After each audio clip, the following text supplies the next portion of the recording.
20 விண்வெளி start up நிறுவனங்களின் தலைமைச் செயல் அதிகாரிகளுடன் பிரதமர் மோடி கலந்துரையாடல்.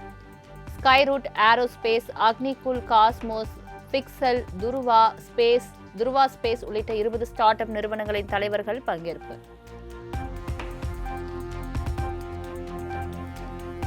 விண்வெளி தொழில்நுட்பத்தை ராக்கெட்டுகள், செயற்கைக்கோள்களுடன் சுருக்கக்கூடாது.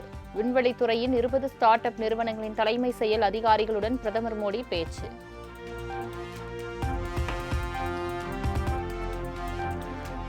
நாம் எடுக்கும் முடிவுகளில் உறுதியாக இருக்க வேண்டும். அவற்றை அடிக்கடி மாற்றிக் கொண்டிருக்கக்கூடாது என்பதே அரசின் நிலைப்பாடு.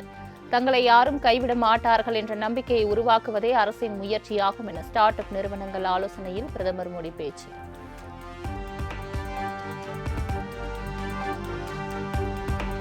ஆபரேஷன் சிந்தூர் மூலம் இந்தியா மட்டுமல்ல, ஒட்டுமொத்த உலகமும் உள்நாட்டு தயாரிப்பு ஆயுதங்களின் மதிப்பை உணர்ந்து கொண்டது. கொல்கத்தாவில் நடந்த விழாவில் பாதுகாப்புத்துறை அமைச்சர் ராஜ்நாத் சிங் பேச்சு.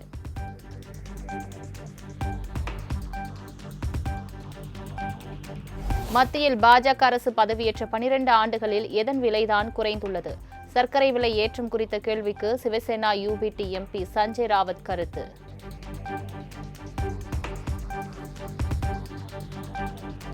அடுத்த வாரத்தில் தங்கம் மற்றும் வெள்ளியின் விலை குறைவதற்கு வாய்ப்புள்ளதாக ஆய்வாளர்கள் கணிப்பு. உலகளாவிய பொருளாதார சூழல் மற்றும் பணவீக்க தரவுகளை பொறுத்தே சந்தையின் முழுமையான இயக்கம் அமையும் எனவும் தகவல். திண்டிவனம் அருகே முன் அறிவிப்பின்றி திறக்கப்பட்டுள்ள அரசு மதுபான கடையை மூட வேண்டும். முன்னாள் அமைச்சரும் அதிமுக எம்எல்ஏவுமான சி.வி. சண்முகம் வலியுறுத்தல். முழுக்க விவசாய கூலி தொழிலாளர்கள் இருக்கிற பகுதியிலே இந்த மதுபான கடை எந்த முன்னறிவிப்பு இல்லாமல் திறக்கப்பட்டிருக்கிறது. மாவட்ட நிர்வாகம் பரிந்துரையின் பேரில் தான் அமைக்கப்பட்டிருக்கிறது என்று சொன்ன பிறகு, நகரத்தில் இருக்கிற கடையை இங்கே மாற்ற வேண்டிய அவசியம் என்ன என்று கேட்டபோது, நாங்கள் அதை விசாரித்து ஆவணம் செய்வதாக சொல்லியிருக்கிறார். அதனால் அரசாங்கம் முடிவெடுப்பது இன்னும் அவகாசம் இருக்குது, பார்த்து நாங்கள் முடிவெடுப்போம். ஆனால் இந்த கடை இங்கே இருப்பது நல்லதல்ல, சரியல்ல.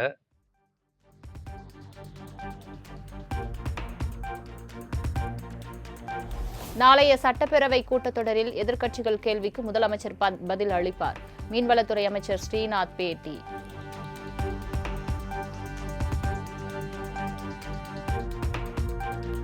சிவகங்கை மாவட்டம் சிங்கம்புணரி அருகே லஞ்சம் வாங்கியது போல் சிசிடிவி காட்சி வெளியான சம்பவம். சிங்கம்புணரி காவல் ஆய்வாளர், தலைமை காவலர் பணியிடை நீக்கம்.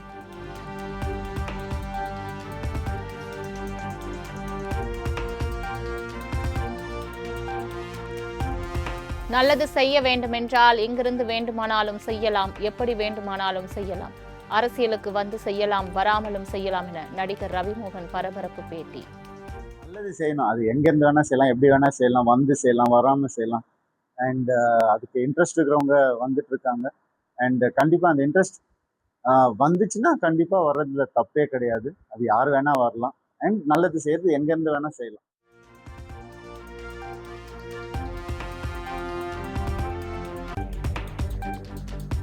தேர்தலுக்கு கோடிக்கணக்கில் செலவு செய்துள்ள திமுக பாஜகவின் கட்டுப்பாட்டில் இருக்கிறது. தொகுதி மறுவரையறையை எதிர்த்து வாக்களிக்கிறோம் என்று இதுவரை திமுக ஒரு வார்த்தையை கூட பயன்படுத்தவில்லை என அமைச்சர் நிர்மல்குமார் தாக்கு. அவங்க ஏற்கனவே பிஜேபியோட முழு கட்டுப்பாட்டில் தான் திமுக இருக்குது. திமுக இது வரைக்கும் நம்ம கேட்ட ஒரு டீலிமிட்டேஷன்ல எதிர்த்து வாக்களிக்க போறீங்களா இல்லையா? டீலிமிட்டேஷன்ல பேசுறீங்கல்ல, நாங்க இதுல டீலிமிட்டேஷன்ல நீங்கள் எதிராக வாக்களிக்க போறீங்க, அதாவது ஒத்த வார்த்தைக்கு ஆமா எதிராக வாக்களிக்க போறோன்ற வார்த்தை இதுவரை யாரிடமும் வரவில்லை. யாராவது ஒருத்தர் வாக்களிக்க போறோம்னு சொல்லிருக்காங்களா? யார்கிட்டையும் வரல. அந்த மூமெண்ட்ஸ் எல்லாம் பாத்தீங்கன்னா ஆல்ரெடி அவங்க பிஜேபி கட்டுப்பாட்டுல பிஜேபி தான் இருக்கிறாங்க. அதுல வெளிப்படையா தான் சும்மா சொல்லிட்டு இருக்காங்க தவிர்த்து ஆல்ரெடி அவங்க உள்ளதான் இருக்காங்க. அது ரெண்டு மாற்றம் இருக்கு.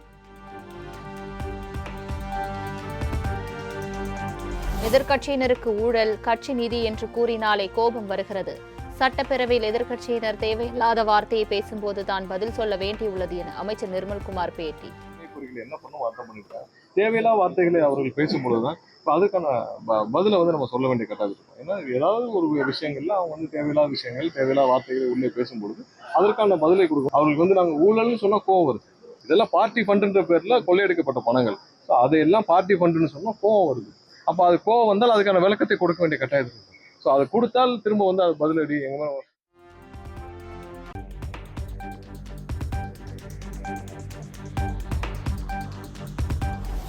மேட்டூர் அணையிலிருந்து தண்ணீர் திறக்க அரசு நடவடிக்கை எடுக்கவில்லை என எதிர்க்கட்சித் தலைவர் உதயநிதி ஸ்டாலின் குற்றச்சாட்டு. தாவேகா ஆட்சியில் விவசாயிகள் பெரிதும் பாதிக்கப்பட்டுள்ளதாக திருமண விழாவில் பேச்சு. இந்த புதிய அரசு அமைந்ததிலிருந்து கடந்த 104 நாட்களாக 105 நாட்களாக இந்த அரசால அதிகம் பாதிக்கப்பட்டது யாரும் பாத்தீங்கன்னா விவசாய பெருமக்கள் தான். ஜூன் மாசம் முடிஞ்சு, ஜூலை மாசம் முடிஞ்சு, இப்ப ஆகஸ்ட் மாசம் முடிய போகுது. இதுவரைக்கும் மேட்டூர்ல இருந்து தண்ணி கடந்து விடணும். காவேரியில தண்ணி இல்லை.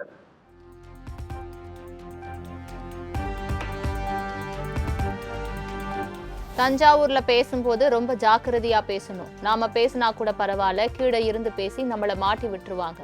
தஞ்சாவூரில் நடந்த சம்பவத்தால் தான் கைது செய்யப்பட்டது குறித்து திருமண விழாவில் நினைவு கூர்ந்த உதயநிதி ஸ்டாலின். தஞ்சாவூர் மாவட்டத்துல, தமிழ்நாட்டுல எங்க பேசினாலும் தஞ்சாவூர் மாவட்டத்துல பேசும்போது ரொம்ப ஜாக்கிரதையா பேசணும்.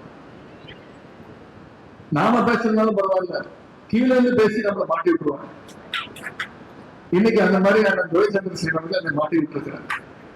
சில வார்த்தைகள் எல்லாம் கூடி அதற்கும் நான் தான் பொறுப்பேற்க வேண்டும். பரவாயில்ல, இந்த கைது நடவடிக்கைகளால் பயணம் கிடையாது. இந்த உதயநிதி என்பது இந்த அரசுக்கு தெரிஞ்சிருக்கு.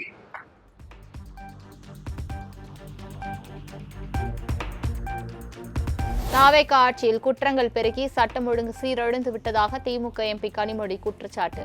குற்ற செயல்களில் ஈடுபட்டவர்களில் பெரும்பாலானோர் தாவேகாவினர் என்பதால் எந்த நடவடிக்கையும் எடுக்கப்படவில்லை எனவும் காட்டும். தாவேகா ஆட்சி பொறுப்பேற்றுக் கொண்ட பிறகு தொடர்ந்து குற்றங்கள் பெருகி கொண்டே வருகிறது.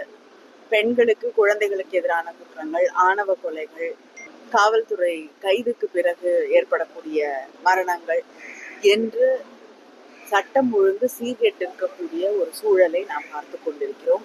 அங்கே இருக்கக்கூடிய நிர்வாகிகள் மீது குற்றம் சுமத்தப்படும் பொழுது, அவர்களை நோக்கி விரல்கள் சுட்டப்படும் பொழுது எந்த நடவடிக்கையும் எடுக்கப்படுவது இல்லை என்பதை நாம் பார்த்திருக்கிறோம். அதனால சட்டம் ஒழுங்கு மிகப்பெரிய ஒரு கேள்விக்குறியாக இந்த ஆட்சியிலே மாறி.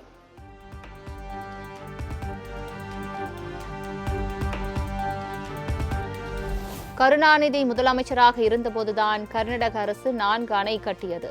தொடக்கத்தில் கர்நாடக அணை கட்டிய போது திமுக எதிர்க்காதது ஏன் என மதிமுக பொதுச் செயலாளர் வைகோ கேள்வி.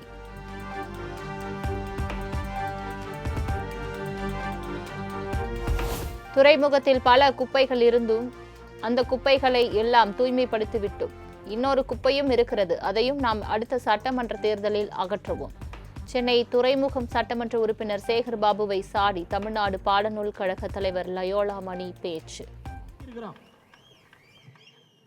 துறைமுகத்திலையும் குப்பை இருந்தது, அந்த குப்பையை நாம் தூய்மைப்படுத்தி விட்டோம். இன்னொரு குப்பையும் இருக்கு, அது கமாண்டர் விஜயகுமார் அவர்களுக்கு தெரியும். அடுத்த சட்டமன்ற தேர்தலில் அதையும் நாம் சுத்தப்படுத்தி விடுவோம் என்று கூறி நிறைவு செய்கிறேன்.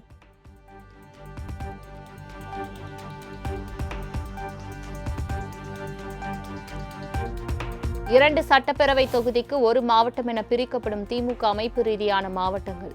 சென்னையில் ஏற்கனவே 5 உள்ள மாவட்டங்கள் தற்போது 10 உயரும் என தகவல்.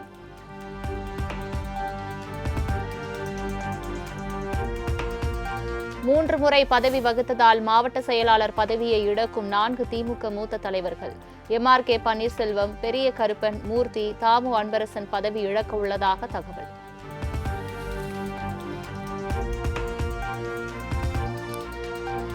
தேனி மாவட்டத்தில் உள்ள மேகமலை புலிகள் காப்பக வனப்பகுதியை ஆக்கிரமித்துள்ள அரசு அதிகாரிகள். காவல்துறை உட்பட 118 அதிகாரிகள் மீது துறை ரீதியான நடவடிக்கை எடுக்க மாவட்ட ஆட்சியர் உத்தரவு.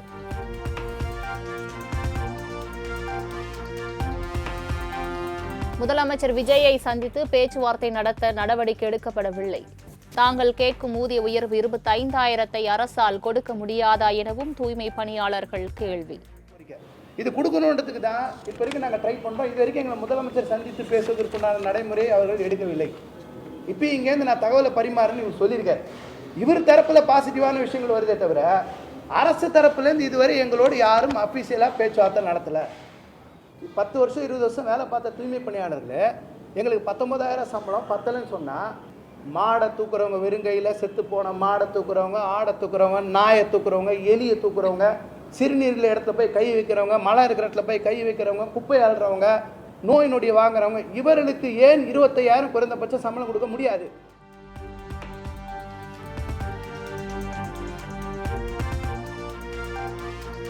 மதுரை மாவட்டம் பரவை அருகே உள்ள ரயில்வே கேட் பழுதடைந்ததால் ஆம்புலன்ஸ் உள்ளிட்ட வாகனங்கள் கூட செல்ல முடியாத அவலம்.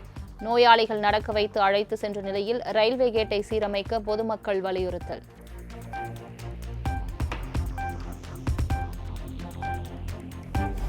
தேனி மாவட்டம் ஆண்டிப்பட்டியில் வாழை இலையின் விலை ஜெட் வேகத்தில் ஏறியதால் அதிர்ச்சி. 500 ரூபாயாக இருந்த ஒரு கட்டு வாழை இலை 5,500க்கு விற்பனை செய்யப்பட்டதால் அதிர்ச்சி.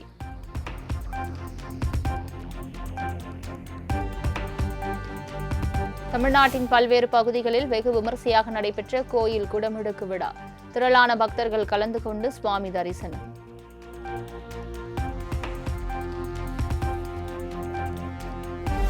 தமிழ்நாடு முழுவதும் பல்வேறு முருகன் கோவிலுக்கு படையெடுத்த பக்தர்கள். ஆவணி முதல் சுப முகூர்த்த தினத்தை முன்னிட்டு திருமணம் செய்ய படையெடுத்த மணமக்கள்.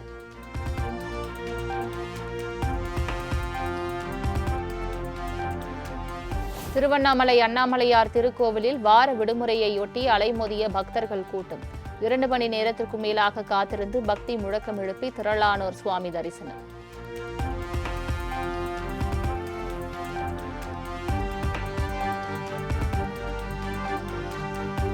வார விடுமுறையொட்டி திருச்செந்தூர் சுப்பிரமணிய சுவாமி கோவிலில் சுமார் 3 மணி நேரம் நீண்ட வரிசையில் காத்திருந்து பக்தர்கள் சாமி தரிசனம்.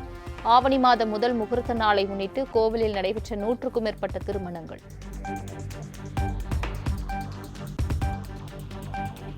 நாட்டுப்புற கலைஞர் திருநங்கை சஞ்சனாவை காதலித்து திருமணம் செய்து கொண்ட கோயில் அர்ச்சகர் நாகராஜன். இரு வீட்டார் சம்மதத்துடன் கோவிலில் திருமணம் செய்து கொண்ட நிகழ்ச்சி சம்பவம்.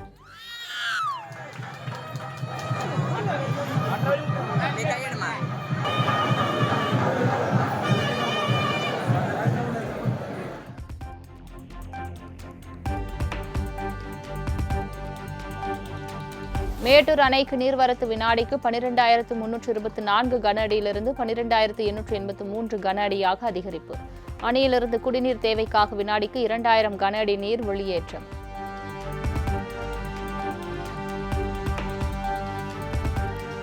தருமபுரி மாவட்டம் ஒகேனக்கல் காவிரி ஆற்றில் நீர்வரத்து 13,000 கன அடியாக அதிகரிப்பு.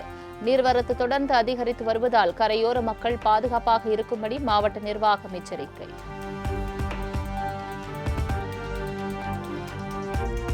வடமேற்கு வங்கக்கடலில் உருவானது புதிய காற்றழுத்த தாழ்வு பகுதி. மேற்கு வங்கம், ஒடிசா, வடக்கு ஆந்திர கடலோர பகுதிகளில் நாளை வரை கடல் சீற்றமாக இருக்கும் என வானிலை ஆய்வு மையம் தகவல்.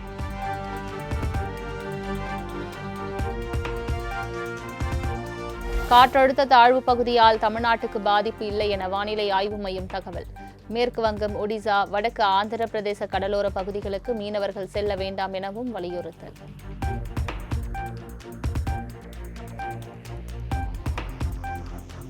மத்திய பிரதேசத்தில் அரசு பள்ளிகள் மூடப்பட்டதற்கு வலுக்கும் எதிர்ப்பு.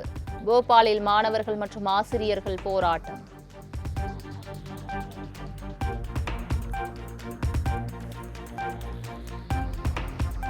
இத்தாலியில் மிக கடுமையான புயலால் லூயிகி ரிடோல்ஃபி விமான நிலையம் கடும் சேதம். சிறிய மற்றும் நடுத்தர ரக விமானங்கள் காற்றில் தூக்கி வீசப்படும் அதிர்ச்சி காட்சி.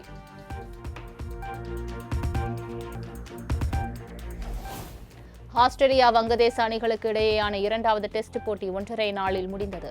51 ரன்கள் வித்தியாசத்தில் வங்கதேச அணியை வீழ்த்தி ஆஸ்திரேலியா அபார வெற்றி.